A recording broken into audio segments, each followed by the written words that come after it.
Bonjour à tous, aujourd'hui on va débuter une communication avec un acteur assez emblématique et connu de tous. On va pouvoir aller communiquer avec Robin Williams. Robin Williams, il a joué dans ça, dans ça, Tu es mort, joli missier. dans ça, Moi j'avais l'éléphant. et dans ça. 10 millénaires, ça vous flanque un de ces torticolis. Il a joué dans pas mal de choses, je vais pas tout vous poster ici, mais c'est une personne que j'ai toujours beaucoup aimée. Donc aujourd'hui on va pouvoir aller débuter une communication avec lui. Robin Williams est décédé le 11 août 2014 à la suite d'un suicide. Donc on va pouvoir aller travailler avec lui s'il en a envie, discuter, échanger, savoir s'il a besoin de quoi que ce soit. Je vous souhaite un très bon visionnage. Ok Lisa, parfait, tu te sens bien? Ouais, c'est bon. Tu vas pouvoir te connecter. Ça commence bien.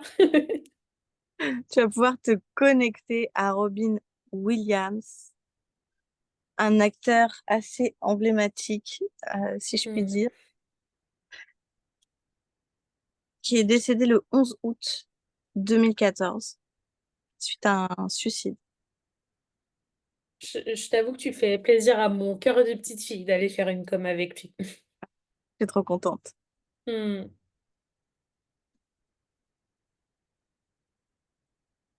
Ok, c'est bon. Est-ce que, avant de commencer, il a un temps à nous accorder? Oui, il n'y a pas de souci. Parfait. Tu le remercies? Oui. Ok. Comment va-t-il? Est-il en lumière?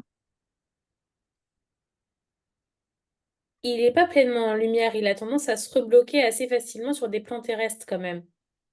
Pourquoi? À cause de choses qu'il n'a pas acceptées. Hmm.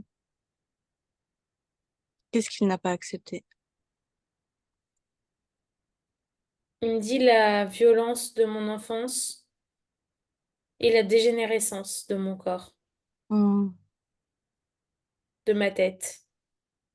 C'est vrai qu'en préparant ce cycle, j'ai vu que ça avait été compliqué pour lui, sa fin de carrière, de se voir vieillir, de commencer à tomber malade. Est-ce que c'est ce qui l'a amené à se suicider? Il me dit, tu sais, on vit dans un monde qui est assez particulier. Moi, j'étais dans une industrie qui est très particulière aussi, où ton corps est ta seule valeur, en fait. Hmm. L'humain que tu es passe en second plan, même parfois en troisième plan. Et là où tu dois te faire ta place par rapport à ton truc en plus, quand tu le perds, déjà, tu perds une partie de toi-même, mais les portes, elles se ferment. Hmm. Il me dit que tout est éphémère. Ça peut être, tu peux être à l'apogée du succès de ta carrière le lundi, et le mercredi, t'es plus personne. Et ça a été difficile pour lui de Ouais. vivre. Il me dit, tu te rends compte, tous les jours, on m'appelait, on me proposait du travail, on me remerciait, on m'aimait, j'étais considérée. Et il me dit, je suis devenue une sombre merde que plus personne ne respectait, que plus personne n'idéalisait. C'est lui qui a vu les choses comme ça avec ses yeux et avec ses croyances. Parce que ces gens-là qui l'idéalisaient, c'était des gens qui l'idéalisaient pour son métier, pour ce qu'il faisait, pour son merveilleux côté d'acteur. Mais sa femme, elle l'aimait pour ce qu'il était, pour son âme. Ses proches, ça devait être pareil. Il me dit ce qui a été très dur pour lui, c'est pas qu'il a perdu l'admiration des gens, de son public, Hmm. c'est qu'il a perdu la considération de ceux qui l'employaient. Et il me dit que ce qui a été très compliqué à vivre pour lui, c'est comme si on l'avait privé de sa magie, en fait. On l'avait empêché de distribuer du bonheur aux gens. Alors que c'est là, dans ce truc-là, qu'il se sentait heureux et épanoui. Hmm. Il Oui, me il a dit, pas. oui, j'aime ma famille, oui, je me sentais bien avec eux, mais si je pouvais pas distribuer du bonheur aux autres, pour moi, ma vie n'avait aucun sens. Mm. Et on m'a privée de ce sens-là. Mm. Et son corps l'en a privé également en vieillissant et en tombant malade. Et c'est ça qu'il n'a Mm. pas accepté. Oui. Mm. Ok. En fait, Est-ce c'est que... comme si la première claque, ça avait été la maladie. Mm. Et la deuxième, tu vois, il savait qu'il allait pas pouvoir continuer des années et des années. Mais c'est comme si, il s'attendait quand même à un minimum de soutien et de respect et de considération de la part, de l'industrie, qui lui a au final complètement fermé la porte et l'a complètement dénigré comme s'il avait jamais été personne. Comme si Mm. toute sa carrière, tout le travail qu'il avait fait n'avait servi à rien. Et c'est ce manque de reconnaissance qui a été un peu le coup de grâce, en fait. D'accord. Est-ce que nous, Même on si tout peut... part de la maladie. Est-ce que nous, aujourd'hui, on peut l'aider à décharger, à travailler des choses qu'il a besoin de bosser pour pouvoir passer pleinement et définitivement sur d'autres plans, sur les plans qui l'attendent depuis 10 ans maintenant? Il me dit à quoi est-ce que ça servirait? Ma vie, elle est finie dans tous les cas. Que je sois là ou que je sois ailleurs, ça changera rien. Montre-lui, Lisa, et décharge-le avant de lui montrer. Mm, Il a rien à perdre. On laisse tout à côté de lui. C'est son libre arbitre. S'il veut tout récupérer après, il récupère tout. mm. On l'oblige à rien. On va juste lui montrer ce qui peut l'attendre une fois qu'il aura déchargé toutes ces choses-là, qu'il aura coupé, qu'il sera passé en lumière. Sa vie, elle n'est pas finie. Cette incarnation, elle est terminée. Mais sa vie, elle n'est pas finie. Il me dit, Il nous vous, parle, genre, il me dit, vous, je vous vois, vous connaissez ce monde de violence, d'addiction, de méchanceté, d'injustice, comment il dit ça? Ah, j'ai perdu le mot. d'inconfort, Non, d'inconsistance. d'inconsistance. Il me dit, vous connaissez tout ça, vous le vivez, vous l'avez vécu. Comment est-ce que vous pouvez croire que ça vaut encore la peine quand on te retire le seul truc que t'aimes faire au monde? Comment est-ce que tu peux croire, certes, qu'il y a quelque chose d'autre qui t'attend quand tu vois tout ça et toute la race humaine qui est si dégueulasse? Mais s'il arrive à voir ça chez nous, vu qu'il arrive à lire comme dans un livre ouvert, il arrive à voir le positif aussi, non? On me dit que oui, mais la portion par rapport au négatif, enfin par rapport aux hommes négatifs, elle est quand même faible. Mhm. Pour le moment, est-ce qu'il peut regarder ce qui nous attend? Est-ce qu'il peut regarder notre futur maintenant que nous, on a décidé de mettre un pas dans nos failles et de travailler sur nos failles et d'aider les autres? Hmm. Montre-lui ce qui nous attend. Le fait de ne pas répéter. Quand tu ne travailles pas tes failles, tu continues de répéter, tu restes là-dedans. Et il peut pas dire que sa vie, elle est finie parce qu'aujourd'hui, il a une conversation avec nous. Ça veut dire que sa conscience, elle est encore en vie. Elle est bel et Hmm. bien. Donc, est-ce que lui, il a envie de continuer à vivre là-dedans? Ou est-ce qu'il a envie de s'accrocher et de vivre d'autres expériences? Pour le fait de regarder qu'on ait mis le nez dans nos failles, etc., il m'a dit, dans ce cas-là, vous êtes bien plus courageuse que moi. Non, absolument pas. Et pour ce qui est du fait de vivre une autre vie, il me dit, oui, j'aimerais. J'aimerais sincèrement que ça soit possible. Alors, s'il en a Pouvoir envie, recommencer sur des bases plus saines. alors s'il en a envie et qu'il veut en plus recommencer sur des bases plus saines, c'est hyper important de couper. Il faut vraiment qu'il conscientise l'importance. Montre-lui en Mm, exemple l'importance que moi, je suis venue répéter la maladie. J'ai du mal à m'exprimer aujourd'hui, mais en fait, je suis hyper émue de parler avec lui. Je suis venue expérimenter la maladie de vie en vie. Montre-lui l'importance qu'il y a aujourd'hui, moi, dans cette incarnation pour moi, de couper avec ça pour mm. ne plus répéter dans les autres vies. Et ben lui, c'est pareil. Tous ces fardeaux, tout ce qui est lourd pour lui, c'est hyper important qu'il le travaille, qu'il le décharge et qu'il coupe pour pas répéter les mêmes choses dans sa prochaine incarnation. Je pense qu'en fait, ce que j'ai besoin de lui montrer en plus, c'est que c'est lui qui décide s'il s'incarne. Oui, Parce que là, en fait, il y a aussi ce côté de fatalité de je pense pas que ça recommencera, enfin, que j'aurai une autre vie. Et si ça recommence, en fait, c'est juste pour remettre le nez dans la même merde, dans la violence, dans les addictions, dans tout ça. Et il me dit, tu sais, j'étais quelqu'un de très jovial en apparence, mais au fond, j'étais triste et j'étais un trou sans fond. Et, il a... euh, Mm, et oui, je veux juste lui montrer qu'il a son libre arbitre, que c'est à lui de décider, en fait. mm. Que c'est ce qui sera juste pour lui. Il n'a pas à répéter quelque chose qu'il a déjà expérimenté si il fait le travail comme il faut derrière. Désolée, j'ai la gorge bloquée, je pleure. Hmm. Mais c'est totalement ça. Il est très touchant. Mm. Il y a une sorte de sincérité naturelle, tu vois, même la manière dont il me parle, j'aime beaucoup parce que il parle assez crûment, il cache pas ses mots, tu vois, il a pas peur de dire ce qu'il pense. Et que ça soit sur les gens ou sur lui-même, tu vois, il est aussi capable d'avouer ses failles et d'avouer Et, ses peurs. Et pour moi, ça, c'est une très grande force qu'il a. et c'est ça. Et moi, j'ai toujours aimé les gens qui assument leurs failles et qui sont prêts à les travailler. Mm, C'est Et en fait, c'est ce qu'il est, en fait. Il faut qu'il s'aime pour ce qu'il est. Il peut pas être que l'acteur qu'on voit et qu'on idéalise. Il est un humain et il a des failles. Et c'est pour mm. ça qu'il est aimé. Et il est jamais trop tard parce qu'aujourd'hui, il est encore conscient de tout ça. Faut Donc il qu'il est se temps pardonne.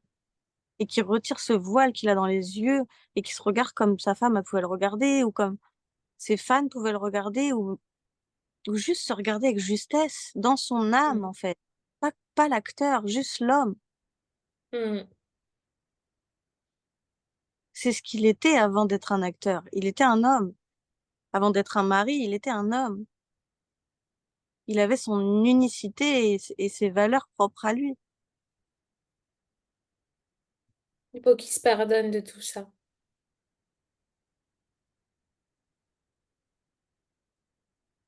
Il y a de la culpabilité et des remords envers lui-même. Aide-le à décharger toute cette Oui. culpabilité palpable dans son corps et tu la Mm, décharges. mm. C'est comme de la mélasse noire qui sort de sa gorge. Il tousse, il tousse, il tousse. Je pense que c'est ça qui l'a rendu malade. Mm. Toutes ces émotions qu'il gardait à l'intérieur de lui, tous ces combats intérieurs. On comprend l'importance que ça a de travailler sur soi. Hmm, Ça fait poser dans nos cellules. Et c'est pour ça que les mots rendent malade. hmm. C'est important d'écouter son corps. Ouais, puis il y a comme de la solitude, tu vois, parce que oui, c'est un acteur qui véhiculait et véhicule, parce que je pense que c'est toujours l'image qu'il renvoie de quelqu'un de très joyeux, un peu pitre, tu vois, presque un peu comme Mr Bean. Mm. En même temps, c'est comme si lui aimait renvoyer cette image-là et aimait rendre les gens heureux, mais par moments se sentait terriblement seul et isolé parce que personne n'était capable de voir au-delà du masque. En plus, je suis tellement pas d'accord avec ça parce que même il a fait des films très sérieux. Moi, je le voyais Hmm, pas. Il a fait des films pour enfants, il a fait des films drôles, il a fait des films hyper sérieux. Et je l'ai jamais vu comme un clown, en fait. Et moi, je l'associerais pas à un Mr Bean, mais genre pas du tout. Et c'est un des acteurs, parce que moi, ça me le fait pas avec beaucoup de gens. Mais t'as vu, je t'avais raconté les hmm, actes avec Jean Dujardin, par exemple. Mais lui, c'est un des acteurs vraiment où on ressent son âme, quoi. Enfin, du moins, moi, ouais, je ressens son âme. Et, et merde, quelle belle âme c'est, tu vois. Il hmm, serait temps de faire ça, qu'il arrête de regarder les superflus, hmm, qu'il se concentre sur l'essentiel, en fait. Ah, je sais pas, c'est bon. c'est horrible. Hmm, ouais, c'est lourd. Mais il lâche des gros trucs là. Il a lâché Ouais, des gros trucs. ouais. Toute l'injustice aussi est sortie. Il me dit qu'il veut mettre feu à toute cette masse noire. Il peut être mon copain du feu. Ouais, ça peut.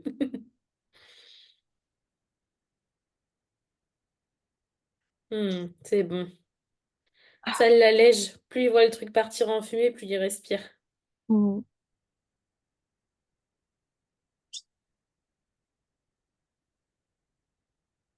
Hmm. Ouais, c'est bon.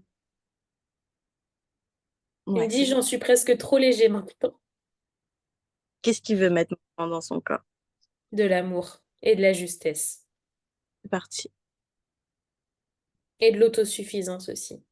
Qu'il n'est pas allé chercher l'amour de soi chez les autres. Mm.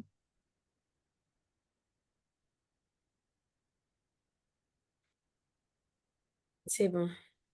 Est-ce qu'on peut maintenant, s'il te plaît, aller regarder s'il y a des ancrages à couper par rapport à son suicide, des parts émotionnelles à récupérer, faire en sorte Hmm. que ça n'impacte aucunement sa prochaine incarnation?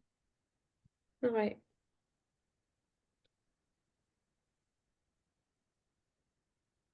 Il y avait 2 parts émotionnelles de bloquées et une dans son enfance que j'ai récupérée aussi. Mm. Est-ce qu'il a Ok, besoin c'est bon. d'un travail avec nous dans son enfance ou est-ce qu'il veut le faire tout seul Il me plus dit que tard? c'est pas le bon moment pour lui. Je l'ai ressenti. Ouais. Il préfère d'abord passer, apprécier et après retourner travailler. C'est ok. Ah. J'ai pas envie de partir, moi. Moi non plus. Là, je suis contente de Hmm. parler à cet homme. C'est un honneur pour moi qui nous a accordé ce temps-là. Tu le remercies infiniment. Il me répond merci pour votre simplicité et votre bienveillance.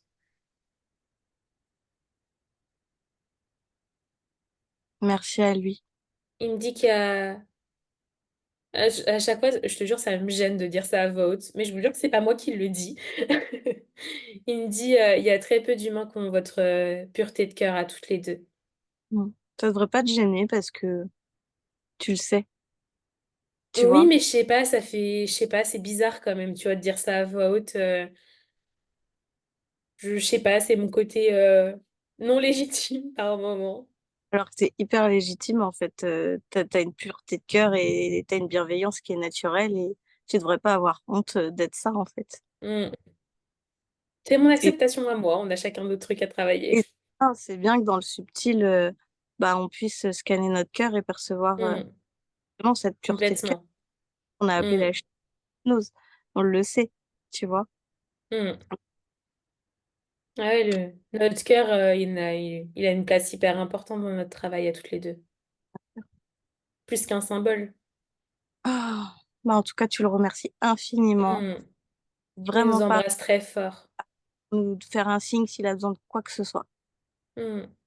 Et moi aussi, je l'embrasse très fort. Il dit encore merci les filles, à bientôt. Merci, merci. À bientôt. C'est bon, il est passé. Waouh, je suis hyper émue. Ça faisait longtemps qu'on n'avait pas fait de vrai com avec une personnalité Hmm. qui est décédée. Ouais, ça faisait Et c'est longtemps. vrai que c'est différent. Ouais. Puis c'est encore plus fort quand on fait avec une personnalité qui nous touche, quoi. Tu vois, souvent, quand on va voir quelqu'un, c'est aussi des personnes qu'on a aimées. Oui. Donc, et c'est dingue, franchement. Mais là, c'était une vraie belle âme, hein, putain. Mais tu vois, je ressens ce truc fait un peu penser à la com qu'on avait fait avec Matthew Perry aussi, tu vois, qui est dans cette authenticité, pardon, et qui a pas peur de montrer ses failles, tu vois. Il y J'ai a ce pensé à... truc où nous, on est heureuse parce que c'est quelqu'un qu'on admire, Mhm. mais il y a vraiment en retour ouais, cette justesse et cette authenticité, en fait, C'est vrai. Mais que dès je trouve qu'on a très touchante. travaillé avec lui, j'ai pensé tout de suite à Matthew Perry. Moi Et aussi. là aujourd'hui, lui, il nous a il nous a laissé l'aider, quoi. Donc, c'est beau. Non, c'était Mm. une... Mais en tout cas, je vous remercie d'avoir suivi cette session. J'espère que ça vous a plu. N'hésitez pas à commenter, à vous abonner et je vous dis à bientôt. À bientôt!